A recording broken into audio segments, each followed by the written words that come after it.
മഞ്ഞിൽ വിരിഞ്ഞ പൂവിൻ്റെ പുതുപുത്തൻ വിശേഷങ്ങളിലേക്ക് എല്ലാവർക്കും സ്വാഗതം. അങ്ങനെ കത്ത് വായിച്ചു കഴിയുന്നതും മല്ലികാമ്മയ്ക്ക് ചെറിയ വിഷമമൊക്കെ തോന്നുന്നുണ്ടെങ്കിലും മല്ലികാമ്മ പറയുന്നുണ്ട്, എനിക്ക് വിഷമമൊന്നും തോന്നുന്നില്ല സുജ, ഇത് ഞാൻ പ്രതീക്ഷിച്ചത് തന്നെയാ. ജീവിതത്തെ ഒരു ഉത്സവം പോലെ കാണുന്ന, ആഘോഷം മാത്രമാണ് ജീവിതമെന്ന് വിചാരിക്കുന്ന എല്ലാവരുടെയും ഗതി ഇത് തന്നെയാണ്. ഇത്രയും കാലം ഭർത്താവില്ലാതെയല്ലേ ജീവിച്ചത്, ഇനിയും അങ്ങനെ തന്നെ കഴിയാം. ഒന്ന് ഞാൻ ഉറപ്പിച്ചു പറയാം, ഈ മരണത്തിന് എനിക്ക് യാതൊരുവിധ പങ്കുമില്ല. എന്നെ ചതിച്ച മനുവിന്റെ അച്ഛൻ തിരിച്ചു വന്നപ്പോൾ ഞാൻ സ്വീകരിച്ചില്ല എന്നുള്ളത് ശരിയാണ്. അതിന് എനിക്ക് എന്റേതായ ന്യായങ്ങളുണ്ട്, ശരികളുണ്ട്. മറ്റൊരു സ്ത്രീയോടൊപ്പം കഴിഞ്ഞ് എന്നെ മറന്ന ആളെ സ്വീകരിക്കാൻ അന്തസ്സുള്ള ഏതെങ്കിലും ഒരു പെണ്ണ് തയ്യാറാവും എന്ന് സുജയ്ക്ക് തോന്നുന്നുണ്ടോ? അതുകൊണ്ട് ഈ മരണം പൂർണ്ണമായും അദ്ദേഹത്തിന്റെ മാത്രം ചെയ്തികൾക്ക് കിട്ടിയ വിധികളുടെ തിരിച്ചടിയാണ്. എനിക്കിതിൽ യാതൊരു കുറ്റബോധവുമില്ല ഒട്ടും എന്ന് പറഞ്ഞിട്ട് അവിടെ നിന്നും പോവാണ് കേട്ടോ മല്ലികാമ്മ. അതിനുശേഷം കാണിക്കുന്നത് ഇവിടെ സുധയാണെങ്കിലും പ്രതാപിന്റെ മരണവാർത്ത അറിഞ്ഞ് നല്ല വിഷമത്തിലാണ് കേട്ടോ രാധാമണിയും. സുധ പറയുന്നുണ്ട്, ഇത്രയും അനുഭവിച്ചു, എന്നാ പിന്നെ കുറച്ചു കാലം കൂടി ഇതും കൊണ്ട് ജീവിക്കാൻ പാടില്ലായിരുന്നോ? പേടിത്തൊണ്ടന എല്ലാം വരുത്തി വെക്കും, ഒന്നും നേരിടാൻ വയ്യ. അതുകൊണ്ടാണല്ലോ ഇപ്പോൾ ഈ അവസാന നിമിഷം എന്നൊക്കെ പറഞ്ഞ് സങ്കടപ്പെടുന്നു കേട്ടോ. തുടർന്ന് പറയുന്നുണ്ട്, എനിക്കൊരു സങ്കടവുമില്ല, പോയവർ പോയി. ഭൂമിയിൽ ബാക്കിയുള്ളവർക്ക് ജീവിക്കാതിരിക്കാൻ പറ്റില്ലല്ലോ, നമ്മൾ ജീവിക്കുമെന്ന് പറയുന്നുണ്ട് സുധ. അപ്പോൾ പ്രതിഭ പറയുന്നുണ്ട്, എൻ്റെ അഭിപ്രായം നിങ്ങൾ ഈ നാട് വിട്ട് എങ്ങോട്ടെങ്കിലും പോകുന്നതിനെ കുറിച്ച് തൽക്കാലം ചിന്തിക്കേണ്ടെന്നാണെന്ന് പ്രതിഭ പറയുന്നതും. ഇവിടെ ഞങ്ങൾക്ക് ആരാ ഉള്ളത് പ്രതിഭാമയും സുധ ചോദിക്കുന്നതും. തമിഴ്നാട്ടിൽ ആരാ ഉള്ളതെന്ന് തിരിച്ച് ചോദിക്കുന്നുണ്ട് പ്രതിഭ.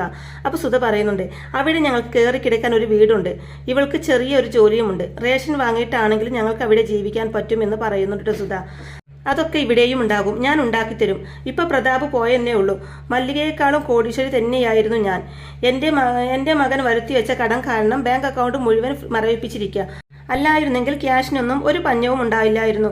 നിങ്ങൾ ഇവിടെ തന്നെ നിൽക്കണമെന്നേ ഞാൻ പറയൂ, ഒന്നും അവസാനിച്ചിട്ടില്ലെന്ന് അപ്പോൾ നിങ്ങൾക്ക് മനസ്സിലാവുന്നൊക്കെ പ്രതിഭ അങ്ങനെ പറയുമ്പോൾ. ഇനിയും വഴക്കിടാനുള്ള പുറപ്പാടാണോ ചോദിക്കുന്നുണ്ട് രാധാമണി. അതൊന്നും പറയാറായിട്ടില്ല, ചില ആലോചനകളൊക്കെ അണിയറയിൽ നടക്കുന്നുണ്ട്. അതൊക്കെ കഴിഞ്ഞാലേ പൂർണ്ണ രൂപം എൻ്റെ മനസ്സിൽ തെളിയൂ. അതുവരെയെങ്കിലും നിങ്ങൾ ഇവിടെ ഉണ്ടാവണം എന്ന് പറയുന്നുണ്ട് പ്രതിഭ അവരോടായിട്ട്. തുടർന്ന് പിന്നെ മരിച്ചത് അച്ഛനാ, കർമ്മങ്ങളൊക്കെ ചെയ്യേണ്ടതെന്ന് ചോദിക്കുമ്പോൾ വേണം, ഈ ലോകത്തെ അച്ഛനൊരു സമാധാനം കിട്ടിയിട്ടില്ല, പരലോകത്തെങ്കിലും അത് കിട്ടട്ടെ എന്ന് പറയുന്നുണ്ട് രാധാമണി. അപ്പോൾ സുധ പറയുന്നുണ്ട്, എല്ലാം എൻ്റെ തെറ്റാണ്, ആ മനുഷ്യനെ ഞാൻ വിശ്വസിച്ചു, ആരാ എന്താ എന്നൊക്കെ അന്വേഷിക്കാതെ ആ മനുഷ്യന്റെ ഭാര്യയായി. അന്ന് ഞാൻ അങ്ങനെ ചെയ്തില്ലായിരുന്നെങ്കിൽ ഇപ്പൊ ഇങ്ങനെ ദുഃഖിക്കേണ്ടി വരില്ലായിരുന്നു എന്ന് പറഞ്ഞ് വിഷമിക്കുമ്പോൾ കഴിഞ്ഞത് കഴിഞ്ഞു, ഇനിയും അതിനെക്കുറിച്ച് ഓർത്ത് വിഷമിച്ചിട്ട് എന്താ കാര്യം? ജീവിതത്തിൽ പിന്നോട്ട് നടക്കാൻ നമുക്ക് കഴിയില്ലല്ലോ, മുന്നോട്ട് പോവുക, മറ്റൊന്നും ഇനി നമുക്ക് ചെയ്യാനില്ല എന്ന് പറയുന്നുണ്ട് പ്രതിഭ രാധാമണിയോടും സുധയോടുമായിട്ട്. അതിനുശേഷം കാണിക്കുന്നത്, നീരു ഇതെന്താ തുണികളൊക്കെ ആയിട്ട് തിരിച്ചു പോകാനുള്ള പരിപാടിയാണോ എന്ന് ചിത്ര ചോദിക്കുമ്പോൾ, അല്ലല്ല, അലക്കിയ ഡ്രസ്സ് മടക്കി വെക്കാൻ പോവുക, പണ്ട് ഞാൻ ഇതൊന്നും ചെയ്തില്ലായിരുന്നു, എല്ലാം എൻ്റെ അച്ഛമ്മ ചെയ്തു തരുമായിരുന്നു നിരഞ്ജന പറയുന്നതും. നിനക്ക് അച്ഛമ്മയെ മിസ് ചെയ്യുന്നുണ്ടോ എന്ന് ചോദിക്കുന്നുണ്ട് ചിത്തിര. ഒരിക്കലുമില്ല, അച്ഛമ്മയെ എനിക്ക് കാണണമെന്ന് പോലുമില്ല. കാണണമെന്ന് തോന്നുന്ന ഒരാളുണ്ട്, അമ്മ എന്ന് നിരഞ്ജന പറയുന്നതും. സോന ആന്റിയോ ചിത്തിര ചോദിക്കുമ്പോൾ അതെ എന്ന് നിരഞ്ജന പറയുന്നതും. സോന ആന്റി മാനുഷികയുടെ അടുത്തല്ലേ എന്ന് ചിത്തു ചോദിക്കുമ്പോൾ അതാണ് പ്രശ്നം, ഒരുപാട് ദൂരെയാ, അല്ലെങ്കിൽ ഒന്ന് പോയി കാണായിരുന്നു എന്ന് പറയുന്നുണ്ട് നിരഞ്ജന. വിഷമിക്കേണ്ട, നമുക്ക് വഴിയുണ്ടാക്കാമെന്ന് പറയുന്നുണ്ട് ചിത്തിര.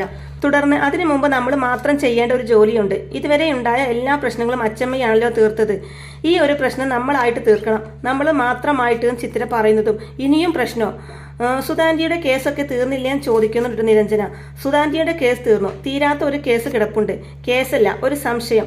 അണിയറയിൽ മറഞ്ഞിരുന്ന് ഒരാളെല്ലാം കാണുന്നില്ലേ നീരു, അയാളെ നമുക്ക് സ്റ്റേജിന്റെ മുന്നിലോട്ട് കൊണ്ടുവരണ്ടേന്നൊക്കെ ചിത്തിര പറയുമ്പോൾ ആരാ കക്ഷി നിരഞ്ജന തിരിച്ചു ചോദിക്കുന്നതും. ആ കത്ത് എഴുതിക്കൊണ്ടിരുന്ന ആളെന്ന് പറയുന്നുണ്ട് ചിത്തിര.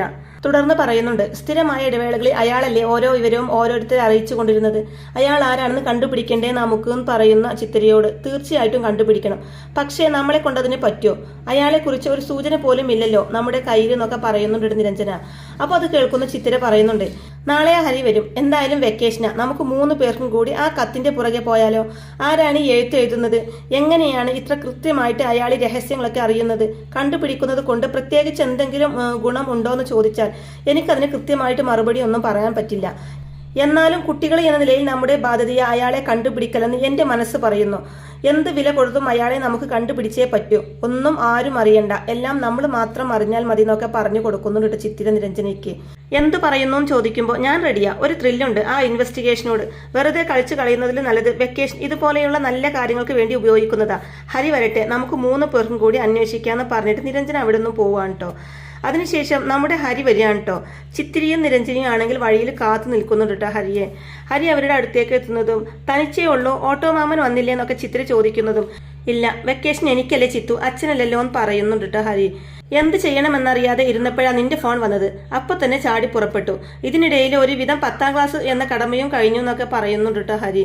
ജയിക്കില്ലേന്ന് ചിത്ര ചോദിക്കുമ്പോൾ ചെറിയൊരു സംശയമുണ്ട്. എനിക്ക് പഠിക്കാനൊന്നും വയ്യ, ജയിച്ചാലും പഠിക്കാനൊന്നും പോണ്ടെന്നാ ഞാൻ തീരുമാനിച്ചിരിക്കുന്നത് ഹരി പറയുന്നതും പിന്നെ എന്ത് ചെയ്യാൻ പോവാണെന്ന് നിരഞ്ജൻ ചോദിക്കുമ്പോൾ അത് തീരുമാനിച്ചിട്ടില്ല, തീരുമാനിക്കണം, സമയമുണ്ടല്ലോ എന്ന് പറയുന്നുണ്ട് കേട്ടോ ഹരി. തുടർന്ന് ആ കത്ത് എവിടെയെന്ന് ചോദിക്കുമ്പോൾ നിരഞ്ജൻ ആ കത്തെടുത്ത് ഹരിക്ക് കൊടുക്കുക കേട്ടോ. തുടർന്ന് ചിത്ര പറയുന്നുണ്ട്, പ്രധാനമായും 3 കത്തുകളാണ് വന്നത്. ഒന്ന് പ്രതിഭാമയ്ക്ക്. പ്രതാപൻ എന്ന എൻ്റെ അച്ചാച്ചൻ രാമചന്ദ്രൻ എന്ന പേരിൽ തമിഴ്നാട്ടിൽ ജീവിച്ചിരിപ്പുണ്ടെന്നായിരുന്നു ആ കത്തില്. രണ്ടാമത്തേത് എൻ്റെ അച്ചമ്മയ്ക്ക് വന്നത്. മരിച്ചുവെന്ന് കരുതിയ രാമചന്ദ്രൻ ജീവിച്ചിരിപ്പുണ്ടെന്ന്. മൂന്നാമത്തെ കത്തിൽ അറിയിച്ചത് എൻ്റെ അച്ചാച്ചൻ്റെ മരണ വാർത്ത. കൂടാതെ ഒരു കത്തും കൂടെ വന്നു. അതിന് പ്രസക്തിയില്ല. ഈ 4 കത്തിന്റെയും ഒരു പൊതു സ്വഭാവം എന്താണെന്നറിയോ? ഇത് 4ഉം പോസ്റ്റ് ചെയ്തിരിക്കുന്നത് ഇവിടുത്തെ പോസ്റ്റ് ഓഫീസിൽ നിന്നാണെന്ന് പറയുന്നുണ്ട് ചിത്തിര. അപ്പൊ അതെങ്ങനെ നിനക്കറിയുന്ന ഹരി ചോദിക്കുന്നതും ചിത്തിര പറയുന്നുണ്ട്, അച്ചമ്മ ഒരിക്കൽ സുജാന്റിയോട് പറയുന്നത് കേട്ടതാ. പിന്നെ ഈ കത്തിൽ പോസ്റ്റ് ഓഫീസിലെ സീലും ഉണ്ടെന്ന് പറയുന്നുണ്ട്. കത്ത് പോസ്റ്റ് ചെയ്തത് ഇവിടുത്തെ പോസ്റ്റ് ഓഫീസിൽ നിന്നാണെങ്കിൽ അയാൾ ഇവിടെയുള്ള ആളായിരിക്കുമല്ലോ അല്ലേ ഹരി ചോദിക്കുന്നതും. അങ്ങനെയും ആവാം, മനഃപൂർവ്വം നമ്മളെ തെറ്റിദ്ധരിപ്പിക്കാൻ വേണ്ടി ചെയ്യുന്നതുമാവാം. ഒരിക്കലും പിടിക്കപ്പെടരുതെന്ന് അയാൾക്കുണ്ടായിരിക്കും. അതുകൊണ്ട് അയാൾ വളരെ ശ്രദ്ധിച്ചേ എന്തും ചെയ്യുള്ളൂ എന്നൊക്കെ പറയുന്നുണ്ട് ചിത്തിര. അപ്പൊ നിരഞ്ജന, അല്ല ചിത്തു, എന്തുകൊണ്ട് ആ കത്ത് എഴുതുന്ന ആളിനെ കണ്ടുപിടിക്കണമെന്ന് നീ തീരുമാനിച്ചത്? സുധാന്റിയുടെ പ്രശ്നം തീർന്നല്ലോ, അതോടുകൂടി നമ്മുടെ മുമ്പിൽ വേറെ കുഴപ്പങ്ങളൊന്നും ഇല്ലല്ലോ എന്നൊക്കെ പറയുമ്പോൾ നീരു, ഇപ്പൊ വേറെ കുഴപ്പങ്ങളൊന്നുമില്ല. നാളെ ഉണ്ടായിക്കൂടാ എന്ന് പറയാൻ പറ്റുമോ? ഈ സുധാന്റിയുടെ പ്രശ്നം തന്നെ ഉണ്ടായത് ആര് കാരണം? ഈ കത്തെഴുത്തുകാരൻ കാരണമല്ലേ? അയാൾ നിന്റെ അച്ഛമ്മയ്ക്ക് അങ്ങനെ ഒരു കത്ത് എഴുതിയിട്ടുണ്ടായിരുന്നില്ലെങ്കിൽ ഇപ്പൊ നടന്ന പ്രശ്നങ്ങൾ വല്ലതും ഉണ്ടാവുമായിരുന്നോ എന്ന് ചിത്തിര ചോദിക്കുന്നതും. ചിത്തു തീരുമാനിക്കുന്നു, നമ്മളത് അനുസരിക്കുന്നു. അയാളെ നമുക്ക് പിടിക്കാമെന്ന് ഹരി പറയുമ്പോലെ അത്ര എളുപ്പമല്ല പിടിക്കല്. ഒരേ പോസ്റ്റ് ഓഫീസിൽ നിന്ന് പോസ്റ്റ് ചെയ്ത 4 കത്തുകൾ അത്രയുള്ളൂ നമ്മുടെ കയ്യിൽ. അത് വെച്ച് വേണം അയാളുടെ മേൽവിലാസം കണ്ടുപിടിക്കാൻ എന്ന് പറയുമ്പോൾ ഹരി പറയുന്നുണ്ട്, നിന്റെ ബുദ്ധിയും ഞങ്ങളുടെ ശക്തിയും ഇത് രണ്ടും കൂടി ചേർന്നാൽ ആളെ പിടിക്കാൻ പറ്റുമെന്ന് പറയുന്നുണ്ട് കേട്ടോ ഹരി. എല്ലാവരും നിൽക്കോ എൻ്റെ കൂടെയും ചിത്തിര ചോദിക്കുമ്പോൾ നിൽക്കുമെന്ന് പറയുന്നുണ്ട് കേട്ടോ അവര്. എന്നാൽ തുടങ്ങാമല്ലേ? ആദ്യം പോകേണ്ടത് പോസ്റ്റ് ഓഫീസിലേക്കാ. പോസ്റ്റ്മാനെ കാണണം, അദ്ദേഹത്തിന് പറയാനുള്ളത് എന്താണെന്ന് കേൾക്കാമെന്ന് പറയുന്നുണ്ട് ചിത്തിര. അങ്ങനെ അവർ 3 പേരും കൂടെ പോസ്റ്റ് ഓഫീസിലേക്ക് പോവാണ് കേട്ടോ. അപ്പോൾ അവരെ കാണുന്നതും പോസ്റ്റ്മാൻ എന്ത് വേണമെന്ന് ചോദിക്കുമ്പോൾ അങ്കിളാണോ ഇവിടുത്തെ പോസ്റ്റ്മാൻ ചോദിക്കുമ്പോൾ അതേന്ന് പറയുന്നുണ്ട് അദ്ദേഹം. ഒരു സംശയം ചോദിക്കാനുണ്ടായിരുന്നു ചിത്തിര പറയുന്നതും. ചോദിച്ചോളൂ, എന്താ അറിയേണ്ടതെന്ന് അയാൾ ചോദിക്കുമ്പോൾ ചിത്തിര പറയുന്നുണ്ട്, ഈ പോസ്റ്റ് ഓഫീസിൽ നിന്ന് പോസ്റ്റ് ചെയ്ത 3-4 കത്തുകൾ ഉണ്ടായിരുന്നു ഞങ്ങളുടെ കയ്യിൽ. അത് ആര് പോസ്റ്റ് ചെയ്താണെന്ന് അറിയാൻ വല്ല വഴിയും ഉണ്ടോ എന്ന് ചിത്തിരിയും. ക്ലൂ തന്നാൽ മതി, അയാളെ ഞങ്ങൾ കണ്ടുപിടിച്ചോളാം നിരഞ്ജനയും പറയുമ്പോൾ കത്ത് എവിടെയെന്ന് ചോദിക്കുന്നുണ്ട് കേട്ടോ പോസ്റ്റ്മാൻ. അപ്പോൾ നിരഞ്ജന ആ കത്ത് എടുത്ത് അയാൾ കൊടുക്കുന്നുണ്ട് കേട്ടോ. അയാൾ ആ കത്ത് നോക്കിയതിന് ശേഷം കത്ത് ഇവിടുന്ന് പോസ്റ്റ് ചെയ്തത് തന്നെയാ, പക്ഷേ ഇതാരാ പോസ്റ്റ് ചെയ്തതെന്ന് ഒരു പിടിയും കിട്ടുന്നില്ലല്ലോ. ഇവിടെ തന്നെ വെച്ച് പോസ്റ്റ് ചെയ്യണമെന്ന് നിർബന്ധമില്ലല്ലോ സീൽ വരാൻ. ഈ പോസ്റ്റ് ഓഫീസിന്റെ പരിധിയിൽ വരുന്ന എവിടെയെങ്കിലും വെച്ചിരിക്കുന്ന പോസ്റ്റ് ബോക്സിൽ ഇട്ടാലും പോരെയെന്ന് പോസ്റ്റ്മാൻ ചോദിക്കുന്നതും ഓ അത് ഞങ്ങൾ ഓർത്തില്ല എന്ന് പറയുന്നൊരു ചിത്തിര. അല്ലങ്കിളെ, ഇപ്പൊ അങ്ങനെ ആരും കത്ത് എഴുതാറില്ലല്ലോ എന്ന് ചോദിക്കുമ്പോൾ തീരെയില്ല, ഇപ്പൊ എല്ലാത്തിനും ഫോണല്ലേ, അല്ലെങ്കിൽ മെയിൽ. ഇവിടെ വരുന്ന സാധനങ്ങൾ മുഴുവനും ചിട്ടിയെ അറിയിച്ചു കൊണ്ടുള്ള കത്തും തപാലിൽ നിന്ന് വരുന്ന മാഗസിനും ഇൻഷുറൻസിന്റെ രസീതും ഒക്കെയാ. കത്തായിട്ട് ആർക്കും ഇപ്പൊ അയക്കാറില്ല എന്ന് പോസ്റ്റ്മാൻ പറയുമ്പോൾ അങ്ങനെയാണെങ്കിൽ ഇൻലൻഡ് വാങ്ങാൻ വരുന്നവരും കുറവായിരിക്കുമല്ലോ ചിത്ര പറയുന്നതും. കുറവായിരിക്കും, ഇല്ല എന്ന് തന്നെ പറയാന്ന് പോസ്റ്റ്മാൻ പറയുന്നതും. അപ്പൊ അങ്കിളിന് അറിയില്ല അല്ലേ ഇത് ആരുടെ കത്താണെന്ന് ചിത്ര ചോദിക്കുമ്പോൾ ഇല്ല, ഇനി വരുമ്പോൾ ശ്രദ്ധിക്കാം, ഏത് ബോക്സിനാ കിട്ടിയത് എന്ന് നോക്കാം, എന്നിട്ട് അത് വേണമെങ്കിൽ നിങ്ങളെ അറിയിക്കുകയും ചെയ്യാം എന്ന് പറയുന്നുണ്ട് അയാള്. തുടർന്ന് അല്ല മോളെ, ഇപ്പം എന്തിനാ ഈ കത്തയച്ച ആളെ അന്വേഷിക്കുന്നതെന്ന് ചോദിക്കുമ്പോൾ ആവശ്യമുണ്ടായിട്ട് അങ്കിളെ, ഞങ്ങളെക്കുറിച്ചുള്ള എല്ലാ വിവരങ്ങളും മറഞ്ഞിരുന്ന് കത്തയച്ചു കൊണ്ടിരുന്ന ഇയാൾക്കറിയാം. ഒരാൾ നമ്മളറിയാതെ നിരീക്ഷിച്ചു കൊണ്ടിരിക്കുന്നത് ശരിയല്ലല്ലോ. നമ്മുടെ സ്വകാര്യത നമുക്ക് മാത്രം അവകാശപ്പെട്ടതാണല്ലോ എന്നൊക്കെ ചിത്ര പറയുമ്പോൾ അത് ശരിയാ, ക്യാമറയും CCTVയും ഒക്കെ വന്നതിന് ശേഷം അത് കുറെ പോയിട്ടുണ്ട്. എന്തായാലും എനിക്ക് നിങ്ങളെ സഹായിക്കാൻ പറ്റും വേറൊരു രീതിയിൽ എന്ന് പോസ്റ്റ്മാൻ പറയുന്നതും എങ്ങനെയെന്ന് ചോദിക്കുന്നുണ്ട് ചിത്തിര.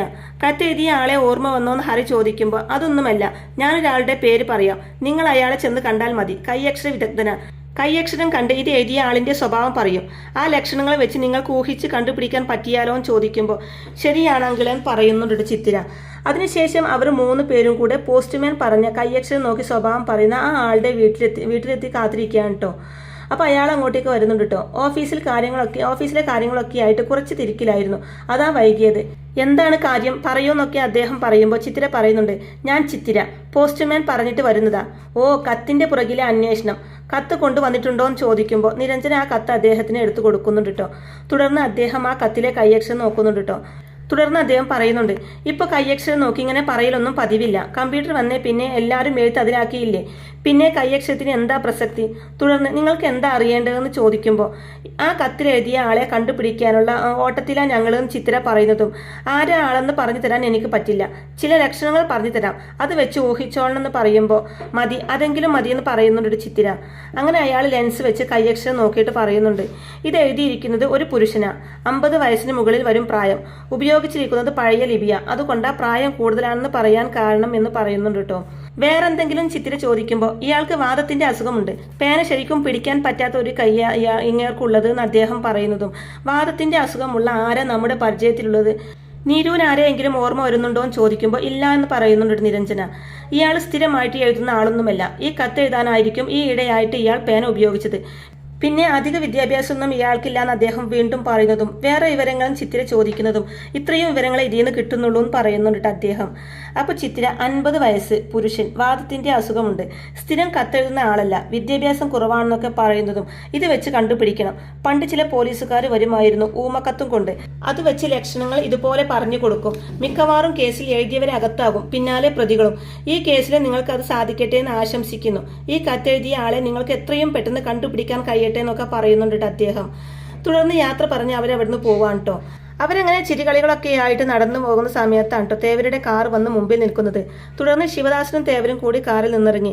ഇതെവിടെ പോയിട്ട് വരുന്നു, ഇതാരാ പുതിയൊരു അവതാരം എന്നൊക്കെ ചോദിക്കുമ്പോൾ എൻ്റെ ഫ്രണ്ടാണെന്ന് ചിത്തിര പറയുന്നതും എന്താ ഫ്രണ്ടിന്റെ പേരും ചോദിക്കുമ്പോൾ ഹരി എന്ന് ചിത്തിര പറയുന്നതും കരിയോ, കരിയായാലും കഴുകനായാലും ഇവളുടെ കൂടെ ഇങ്ങനെ അധികം കറങ്ങി നടക്കണ്ടാന്ന് തേവര് പറയുന്നതും എന്താ കറങ്ങി നടന്നാലും ചിത്തിര ചോദിക്കുന്നതും നിന്റെ ജീവിതം നശിക്കും അത്ര തന്നെയെന്ന് പറയുന്നുണ്ട് തേവര് ഹരിയോടായിട്ട്. അപ്പോൾ ചിത്തിര പറയുന്നുണ്ട്, എൻ്റെ കൂടെ കറങ്ങി നടക്കുന്നത് കൊണ്ട് ആരുടെ ജീവിതവും നശിച്ചിട്ടില്ല, പക്ഷെ താൻ അങ്ങനെയല്ല, ഈ തൊഴിലാളി നേതാവിനെ വരെ ജയിലിലാക്കിയില്ലേ താൻ, ആദ്യം സ്വയം നന്നാവാൻ നോക്ക്, എന്നിട്ട് മതി മറ്റുള്ളവരെ പരിഹസിക്കൽ എന്ന് പറഞ്ഞ് കളിയാക്കി ചിരിക്കുകയാണ് അവർ 3 പേരും കൂടെ. അപ്പോൾ തേവര് പറയുന്നുണ്ട്, എടി മതിയടി ചിരിച്ചത്, നിനക്കൊരു തോന്നലുണ്ട് പ്രശ്നങ്ങളൊക്കെ തീർന്നെന്ന്, വെറുതെയാ മോളെ, സുധയെ പോയിട്ടുള്ളൂ, ഞങ്ങളൊക്കെ ഇവിടെ തന്നെ ഉണ്ടെന്ന് തേവരും, നിന്റെ അച്ഛമ്മയോട് ചെന്ന് പറഞ്ഞേക്ക്, കരുതിയിരുന്നോളാൻ, സുഖിച്ചു കഴിയാന്ന് ഒരുത്തിയും വിചാരിക്കേണ്ട, ഞങ്ങൾ അതിന് സമ്മതിക്കില്ല എന്ന് ശിവദാസന് പറയുമ്പോൾ പിന്നെ നിങ്ങളുടെ സമ്മതം വേണമല്ലോ എൻ്റെ അച്ഛമ്മയ്ക്ക് ജീവിക്കാൻ, നിങ്ങളെ പേടിപ്പിക്കലൊക്കെ നഴ്സറി കുട്ടികളോട് മതി, എന്നോട് വേണ്ടാന്ന് പറഞ്ഞിട്ട് ഹരിയെയും നിരഞ്ജനെയും കൂട്ടി മുന്നോട്ട് നടക്കുകയാണ് കേട്ടോ ചിത്തിര. നിക്കടി അവിടെയെന്ന് പറഞ്ഞിട്ട് അവരെ പിടിച്ചു നിർത്താണ്ട് തേവര്. അങ്ങനെ അങ്ങ് പോയാലോ, ഇപ്പൊ ഈ നിമിഷം നിന്നെ കൊല്ലാൻ ഞങ്ങൾക്ക് പറ്റും, കാണണോന്ന് പറഞ്ഞിട്ട് ചിത്തിരിയുടെ കയ്യിൽ കയറി പിടിക്കാണ്ട് തേവര്. വിടടോ വിടൂന്നൊക്കെ പറഞ്ഞ് ചിത്തിര കൈ പിടിക്കാൻ നോക്കുന്നതും തേവര് കൈ വിടുന്നില്ല കേട്ടോ. അപ്പോൾ ഉടനെ തന്നെ ഹരി വിടടോ വിടുന്ന് പറഞ്ഞിട്ട് അയാളുടെ കൈ തട്ടി മാറ്റിയാണ് കേട്ടോ ഹരി. നീ ആരത് ചോദിക്കാൻ, കൂട്ടുകാരിയെ തൊട്ടപ്പോൾ ചെറുക്കന് നൊന്തുവല്ലേ മോനെ, ഇന്നല്ലെങ്കിൽ നാളെ ഞങ്ങളുടെ കൈകൊണ്ട് തീരേണ്ടതാ ഇവളും ഇവളുടെ അച്ഛമ്മയും, അതിന് അധികം സമയമൊന്നും വേണ്ട, അതൊന്ന് പറഞ്ഞ് ഓർമ്മിപ്പിക്കാനാ വണ്ടി നിർത്തിയത് എന്ന് പറഞ്ഞതിന് ശേഷം തേവരും ശിവദാസനും അവിടുന്ന് പോവാണ് കേട്ടോ.